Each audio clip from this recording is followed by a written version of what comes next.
여러분이 누군가를 힘껏 도와주었는데 그것이 헛수고가 되고 헛일이 되는 경우가 있습니다.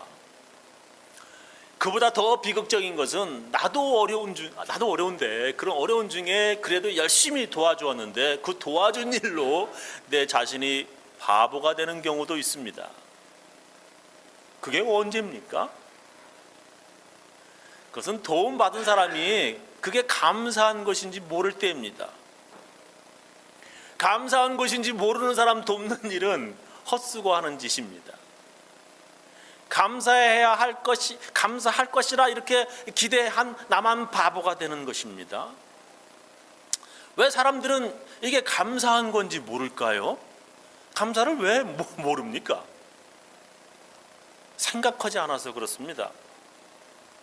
감사한 건지 모르는 사람들은 생각하지 않아서 그렇습니다. 다른 말로 생각이 짧아서, 생각이 부족해서 그렇다고 말들을 합니다. 감사, 이 땡큐라고 하는 말은 생각, think에서 말에서 유래했습니다. 생각해보니까 감사한 거네. 생각해보니까 감사한 거야. 그래서 말이 땡큐란 말이 거기서 나왔습니다. 생각하지 않으면 감사한 것인지 모릅니다. 감사는 무엇인가를 깨닫고 생각해보니까 이것이 감사한 거구나 하고 느끼는 것입니다. 부모가 없는 아이들 보고서 생각해보니까 내게는 부모가 있는 것이 참 감사한 거구나 하고 느끼는 것입니다. 손이 없거나 다리가 없는 사람들 보고 생각해보니까 손과 발이 있는 것, 내게 있는 것이 이게 감사한 것이구나 알게 되는 것입니다. 눈으로 볼 수 없는 사람들, 입으로 말할 수 없는 사람들, 귀로 듣지 못하는 사람들 보고 생각해보니까 이게 참 감사한 거구나 하는 것을 알게 되는 것입니다. 그런 것 보고도 감사한 건지 모르는 사람들이 있는데 그런 사람들은 생각이 없어서 생각하지 않아서 그렇습니다. 냄새 맡는 것조차도 이게 감사한 것입니다. 동영상 하나 보시겠습니다. 믿어지지 않으시겠지만 사람이 구분할 수 있는 냄새는 무려 1조 가지가 넘습니다. 후각이 뇌의 기능과 매우 밀접한 관련이 있기 때문인데 갑자기 냄새를 못 맡고 맛을 잘 못 본다면 치매를 의심해 봐야 한다고 합니다. 연속기획 건강한 노화의 비결 마지막 순서로 냄새와 맛의 비밀입니다. 남주현 기자입니다. 우리나라 국의 평균 염도 0.9%보다 더 짠 염도 1.17%의 뜨거운 국물을 50대, 30대 두 남성에게 맛보게 했습니다. 집에서 요리해서 먹는 것처럼 제 간이 좀 맞았고요. 식당에서 먹는 것보다 조금 더 짜게 느껴졌습니다. 나이가 들수록 혀의 미각세포의 수도 줄어들기 때문인데 짠맛을 담당하는 미각세포가 더 많이 줄어듭니다. 간을 맞추지 못해 짜게 먹게 되고 입맛까지 떨어져 영양 섭취에도 문제가 생길 수 있는 겁니다. 단조로운 식단으로 인해서 불충분한 영양소가 뇌에 공급이 되면 뇌 기능의 저하가 촉진될 수 있겠습니다. 맛을 느끼지 못하는 사람들을 검사해보니 후각 기능이 떨어진 경우가 많았습니다. 맛은 혀뿐 아니라 코에서도 결정되는데 문제는 후각이 치매와도 관련이 깊다는 겁니다. 일본 연구팀이 파킨슨병 환자들의 인지 기능을 해치는 위험인자가 무엇인지 밝혀낸 논문인데요. 후각 장애가 있으면 3년 후 42%에서 치매가 발병했지만 후각 기능이 정상일 땐 한 명도 발병하지 않았습니다. 냄새를 못 맡는 것이 치매를 촉진했을 수도 있고 반대로 치매 초기 때 냄새를 못 맡는 증세가 나타나는 것일 수도 있습니다. 후각하고 인지 기능을 담당하는 영역이 거의 비슷한 위치에 있기 때문에요. 특별한 원인 없이 갑자기 이런 후각 감퇴가 있으실 경우에는 치매를 의심해 보시고. 후각과 미각은 지나치게 강한 자극엔 쉽게 피로하고 비염이나 축농증을 오래 앓으면 세포가 손상됩니다. 반면 적당한 냄새와 맛은 후각과 미각을 활성화시킵니다. SBS 남주현입니다. 냄새 맡고 만지고 말하고 보고 듣고 걸어다니고 교회 나오고 이 모든 것이 감사한 것입니다. 생각하지 않는 사람들은 감사한 것인지 모릅니다. 이게 복인지 모르는 사람들에게는 복이 아닙니다. 복은 자기가 이게 복이구나 알아야 복이 됩니다. 이게 감사한 것인지 모르는 사람들에게는 이게 감사할 일이 아닙니다. 그래서 입을 열면 불평하고 원망합니다. 그런 사람들에게는 삶이 불행하고 행복하지 못합니다. 하나님께서 제일 미워하시는 사람들이 이 감사를 모르는 사람들입니다. 하나님께서 원하시는 것이 뭐냐? 하나님께서 원하시는 것은 감사하며 사는 것입니다. 그것을 하나님의 뜻이라고 성경은 말씀합니다. 데살로니가 전서 5장 18절 우리가 다 알죠? 범사에 감사하라. Give thanks in all circumstances. 무슨 일이 만나든지 감사하라는 거예요. 이는 그리스도 예수 안에서 너희를 향하신 하나님의 뜻이니라 이렇게 말씀하십니다. 하나님께서 이렇게 원하신다는 거예요. 예수 믿고 교회 다니는 것이 이게 복이고요. 감사한 것입니다. 그런데 도리어 교회 가서 시험 들고 교회 다니는 것을 불평하고 원망한다면 그 사람은 차라리 교회에 나오지 않는 게 본인에게 더 좋을 것입니다. 예수님께서 가룟 유다에게 그렇게 말씀하셨습니다. 마태복음 26장 23절 대답하여 가라사대 나와 함께 그릇에 손을 넣는 그가 나를 팔리라. 인자는 자기에게 대하여 기록된 대로 가거니와 인자를 파는 그 사람에게는 화가 있으리로다. 그 사람은 차라리 태어나지 아니었다면 제게 좋을 뻔하였느니라 이렇게 말씀하셔요. 태어나지 않는 것이 더 나았을 것이라 이렇게 가룟 유다에게 예수님께서 말씀하시는 것이지요.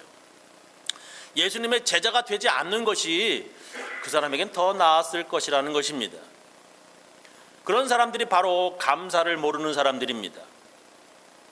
예수님의 제자로 뽑아주신 것을 감사한지 모르는 사람입니다. 집사로 뽑아준 것이 이게 감사한 건지 모르는 사람인 것 같습니다. 교회 나오는 것이 감사한 것인지를 모르면 교회 나오는 것은 그 사람에겐 더 이상 복이 아닙니다. 요즘에 북한 사람들도 중국을 통해서 한국이 자기네들보다 더 잘 산다고 알고 있답니다. 예전에는 한국이 자기들보다 못 산다고 알았는데 이제 한국이 더 잘 산다고 다 북한 사람들 다 알고 있답니다.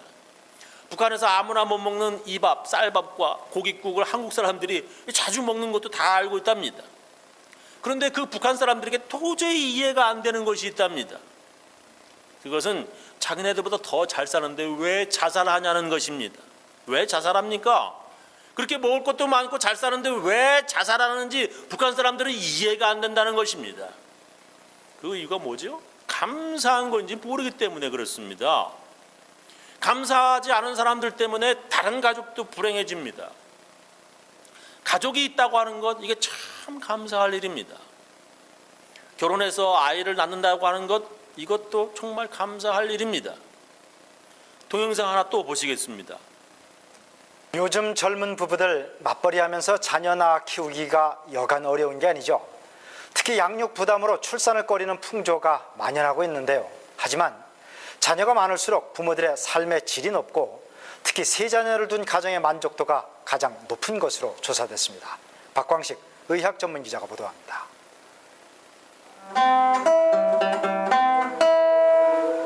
세 자녀를 둔 가정입니다. 뒷바라지기가 힘들기도 하지만 기타 연주를 듣거나 함께 이런저런 얘기를 나눌 때면 행복은 곧바로 2배가 됩니다. 둘하고 셋은 차이가 많더라고요. 근데 또 나름 좋은 점은 제가 이렇게 아파서 누워 있거나 뭘 못할 때 아이들이 제 옆에 와서 위로를 해줘요. 또 막내는 심지어 밥상도 차려준 적도 있고. 연세의대 조사 결과 자녀가 둘인 부모의 삶의 질을 100점으로 봤을 때 자녀가 하나면 2.5점 떨어지고 자녀가 없으면 9.3점 하락한 것으로 나타났습니다. 반대로 자녀가 셋이면 1.1점 올라 삶의 질이 가장 높은 것으로 조사됐습니다. 자녀가 많을수록 양육 부담 때문에 힘들 거란 일부 예상과는 다른 겁니다. 애들을 키우면서 힘드신 거 많죠. 그게 힘든 것만 있는 게 아니라 기쁨도 주지 않습니까? 사람이 그냥 일정하게 사는 것보다는 자녀로 인해서 이 고민도 하고 즐거움도 받는 게 아마 전체적인 삶의 질을 높였다라고 생각합니다. 기대 수명이 계속 늘어나는 상황에서 장기적으로 보면 자녀와의 관계망이 노년기 삶에도 매우 중요하다는 방증이라는 분석입니다. KBS 뉴스 박광식입니다. 결혼 후 아이가 있는 것이 어떤 사람에게는 복이 아니라 애가 부담이 되는 사람도 있습니다. 아이가 감사가 아니라 이거 내버리고 싶은 쓰레기 같이 여기는 사람들도 있습니다. 감사한 거지 모르는 사람들은 결혼이 지옥 입구가 되고요. 가족들과 함께 사는 것이 지옥 생활이 되는 것입니다. 감사할 줄 모르는 사람들은 그렇게 되는 거예요. 그런 사람들은 차라리 결혼하지 않은 것이 낫고요. 아이를 낳지 않는 것이 더 좋을 사람입니다. 아니 어쩌면 차라리 태어나지 않는 것이 그 사람에게 더 나았을 것입니다. 인생을 행복하게 사는 것, 인생을 행복하게 하는 것은 뭐냐면 감사하며 사는 것입니다. 부부가 서로 행복을 느끼며 살아가는 길은 부부가 서로 감사하면서 막 감사를 느끼면서 살아가는 그러한 것입니다. 가정이 천국 되는 것, 서로에게 감사하는 것입니다. 그렇다면 이게 감사한 건지 몰라. 그러면 어떻게 하면 알 수가 있는 것입니까? 어떻게 이것이 감사한 건지 알 수가 있습니까? 그것은요, 가르치고요, 배워야 합니다. 가르치고 배워야 돼요. 가르치는 사람이 있으면 배워야 되는 사람이 있겠지요. 가르치고 배워야 합니다. 감사를 가르치고 또한 감사를 배워야 합니다. 저는 미국에 와서 미국 사람들이 아이들에게 감사 가르치는 것 이거 자주 보았습니다. 엄마 친구가 친구 아이에게 이 사과를 주었습니다. 그런데 아이가 아무 말이 없자 아이 엄마가 애한테 묻지요. 누가 너에게 사과를 주시면 너는 뭐라고 말을 해야 돼? 감사합니다라고 하는 말을 기대하면서 아이에게 엄마가 이제 묻는 것입니다. 아이는 껍질도 까주세요. 이런 아주 이상한 말을 하죠. 그럴 때 아니지, 감사합니다라고 말해야지. 엄마 따라서 말해봐. 감사합니다. Thank you. Say thank you. 이런 말을 제가 많이 들었어요. 그러면 아이는 감사합니다라고 말을 합니다. 아이들은 가르치지 않으면 모릅니다. 애들 가르쳐줘야 돼요. 어떤 사람이 감사함을 모르는 이유는 그 부모가 어릴 적부터 그 사람을 가르치지 않아서 그렇습니다. 감사할 줄 모르면 부모가 욕을 먹습니다. 감사할 줄 모르는 것은 가정교육 잘못시킨 그 부모의 잘못입니다. 가르쳤는데도 감사하지 않는다면 그 사람 생각이 짧고 부족하기 때문이겠지요. 감사를 부지런히 아이들에게 가르쳐야 합니다. 그렇지 않으면 그 아이가 감사한 건지 모르고요, 도리어 당연한 것인 줄 압니다. 어떤 아이는 부모가 자기에게 돈 주는 것 이거 당연한 건 줄 압니다. 돈을 안 주면 왜 나 낳고 부모로서의 의무를 다하지 않느냐고 부모를 불평하고 원망합니다. 왜 나 낳았어? 뭐 이렇게 나가는 겁니다. 그런 아이는 차라리 뭐죠? 태어나지 않았으면 도리어 낳을 뻔한 가룟 유다와 같은 아이가 되는 것입니다. 부모가 후회스러운 거죠. 감사를 가르치지 않으면 이렇게 당연한 것으로 합니다. 옆집 아저씨가 돈을 주면 별거 아닌데도 무척 감사한데 지 아버지가 돈을 주면 당연한 것으로 여깁니다. 엄마 친구가 옷 사주면 막 엄청 감사한데 자기 엄마가 옷 사주면 당연한 것으로 합니다. 감사를 가르치지 않으면 부모가 나에게 돈 주는 것은 당연한 것이고요, 부모가 나를 차에 태워서 학교에 데려다주고 또 데려오는 것, 집에 데려오는 것 이게 당연한 것이 되는 것입니다. 부모가 먹을 것 주는 것 이것은 세상에 태어나게 한 부모로서 나에 대한 당연한 의무, 부모 의무이고, 부모가 옷 사주고 신발 사주고 먹여주는 것 이게 당연한 거 아니에요. 이렇게 되는 것입니다. 거기에다 자기가 원하는 것 아닐 때는 막 화까지 냅니다. 자기가 원하는 것 사주지 못하는 부모는 부모도 아니야. 부모로 존경도 못해. 이렇게 됩니다. 아이에게 감사를 가르치지 않으면 부모 노릇 못하는 부모, 부모 자격 없는 부모가 되는 것이 됩니다. 그런 자식을 가진 사람은 어릴 적부터 자식들에게 감사를 가르쳐 본 많은 사람들입니다. 자식을 제대로 가르치지 못하면 나중에 정말 불행한 부모가 되는 것입니다. 그래서 자식이 있으면서도 자식 없는 부모가 됩니다. 감사를 가르쳐야 합니다. 비록 작은 것이라도 감사할 줄 아는 사람이 되도록 부지런히 가르쳐야 합니다. 감사할 줄 모르면 자기만 불행한 것이 아니에요. 주위 사람들까지도 불행하게 만듭니다. 그런 사람이 결혼하면 아내가 하는 모든 일이 당연한 거예요. 남편 하는 일이 전혀 감사할 일이 안 되는 것입니다. 그러나 감사를 배운 사람은 감사하며 살게 됩니다. 천국에서 살아가는 겁니다. 감사를 배우면 눈에 보이는 것 족족 모두 막 감사할 것뿐입니다. 교회 왜 다닙니까?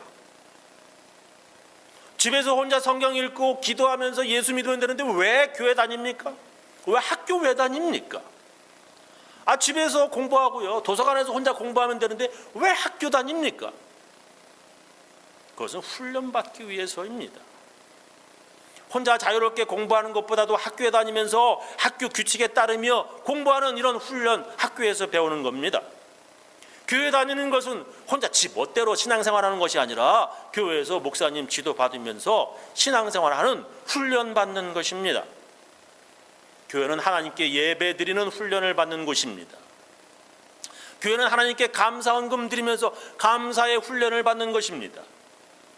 교회는 감사를 배우고 또한 감사하는 훈련 받는 곳이 바로 교회입니다. 자, 어떻게 감사한 것을 알 수 있냐? 어떻게 감사한 거 알 수 있냐? 가르치라는 거예요. 배우라는 겁니다. 두 번째는 찾으라는 겁니다. 어떻게 우리가 감사하냐? 찾아야 돼요. 감사하려면 감사할 것을 찾아야 합니다. 작은 거라도 감사할 것을 찾으시기 바랍니다. 잘 안 보일 거예요. 눈에 잘 안 보이는 작은 것까지 볼 수 있도록 현미경을 가지고 확대시키듯이 찾으시기 바랍니다. 감사하지 못하는 대부분의 사람은 자기가 가진 것을 찾지 못합니다. 찾지 않습니다. 감사하지 못하는 사람들은 자기가 가진 것은 보지 않고 다른 사람이 갖고 있는 것만 열심히 찾습니다. 정말 불행한 사람이고요. 정말 감사하지 못하는 사람들이죠. 내가 없고 다른 사람이 가지고 있는 것만 열심히 찾아서 지가 가지고 있는 귀한 것을 보지 못합니다. 감사하는 사람은 남이 가진 것보다 내가 가지고 있는 것이 무엇인지 찾고 발견하는 사람입니다. 불평하는 사람은 자기가 가지고 있는 것보다 남이 가진 것만 찾는 사람입니다. 대부분의 사람들은 자기가 가지고 있는 것보다 가지지 못한 것을 얼마나 잘 찾는지 모릅니다. 자기가 가진 것이 더 값 있는 것인데 가지지 못한 것이 더 가치 있는 줄 착각합니다. 바로 그것이 없어서 내가 이렇게 비참하고 불행하다고 생각합니다. 그렇게 생각하고 말한 대로 될지어다. 그렇게 해서 하나님께서 귀에 들는 대로 하겠다고 말씀하셨습니다. 그것만 있으면 행복할 텐데 라고 말합니다. 그리고는 내가 가지지 못한 것이 다른 사람에게 있음을 발견하면서 남들과 자기를 비교하면서 자기가 불행하다고 느껴집니다. 예를 들면 이런 것입니다. 시골에 있는 사람들은 자기가 큰 대도시에 살고 있지 않음을 불행해합니다. 큰 도시에 가면 사우나도 있고 큰 한국마트도 있는데 하면서 말입니다. 도시에 사는 사람들은 뭡니까? 시골에 살면 집에 텃밭도 만들고 공기 좋은 시골 참 부러워하는데도 말입니다. 나는 한국에서 서울에서 살았고요. 미국에서 LA 큰 대도시에서 살았습니다. 근데 지금도 기억나는 것은 도시에 있으면서 그 오염된 공기, 그리고 차가 너무 많아가지고 어디를 가든지 교통 혼잡 트래픽입니다. 월급으로 도저히 살 수 없는 대도시의 집값, 터무니없는 집값입니다. 지금 저는 미국 시골에 살면서 교통 혼잡 없고 공기 좋은 곳에 사는 것 하나님께 감사하며 살아갑니다. 미국에 사는 사람들은 미국에 사는 한국 사람들은 한국에 사는 사람들을 한국에 사는 사람들 막 부러워하죠. 미국에 사는 사람들이 한국 가면 아무 데서나 짜장면, 순대, 싱싱한 해삼, 멍게, 조개구이 등 먹을 수 있는데 미국에는 그런 한국 음식 먹기 힘들다고 한국 사는 거를 그렇게 부러워합니다. 근데 한국에 있는 사람들은 미국에 사는 사람들을 부러워합니다. 한국에서는 자녀들 교육시키는데 학원비, 과외비, 매일 오르는 전세값, 너무 돈도 많이 들어가고 아이들 키우는데 이 주위 환경 너무 나쁘다고 야단입니다. 학교와 집 주위의 술집들, 그리고 여러 가지 폭력과 성범죄자들이 많다고 미국에 와서 살고 싶어 합니다.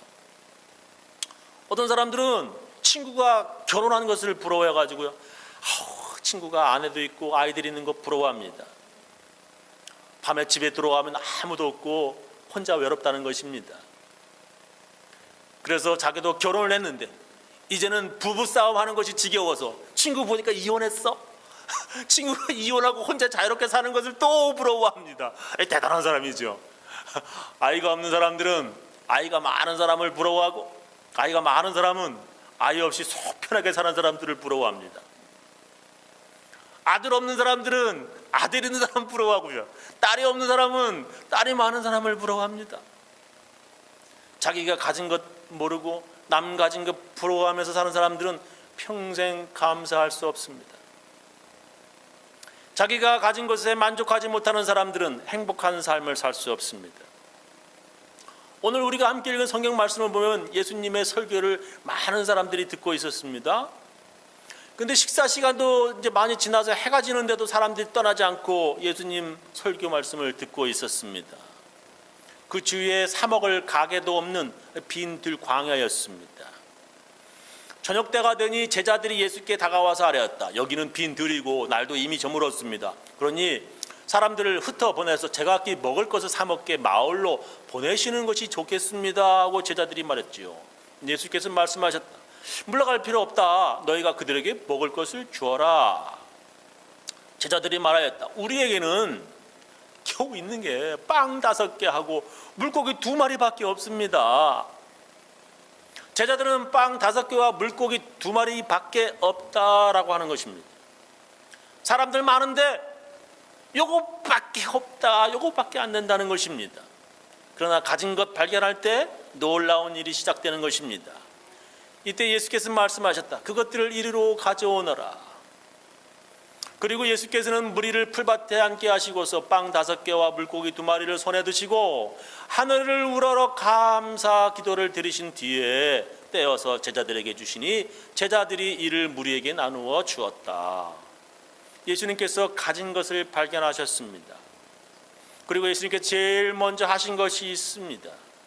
그것은 바로 감사입니다. 가진 것 발견하는 사람, 비록 그것이 작은 것이지만 발견할 때 감사하게 됩니다. 작은 것에 감사하는 사람이 큰 것에도 감사할 수 있는 사람입니다. 작은 것에 감사하지 못하는 사람은 대부분 크게 인생 한 방을 기다립니다. 그러다가 그렇게 살다가 불평하다가 그렇게 하다가 죽습니다. 가진 것 찾으시고 감사하며 사시기 바랍니다. 요약하면서 제 설교를 마치겠습니다. 왜 사람들은 감사하지 못합니까? 감사한 건지 모르기 때문에 그렇습니다. 그렇다면 어떻게 하면 우리가 그것을 감사한지 알게 됩니까? 가르치고요, 교회 와서 열심히 배우셔야 됩니다. 저는 감사에 대한 설교를 지금 시리즈로 하고 있습니다. 2번째는 뭐요? 찾으라는 거예요. 가진 것, 있는 것 찾으라는 거예요. 저는 우리 교인들 모두 감사하며 살아서 이 땅에서 행복한 천국 생활 하시기를 예수님의 이름으로 축원합니다. 기도하시겠습니다.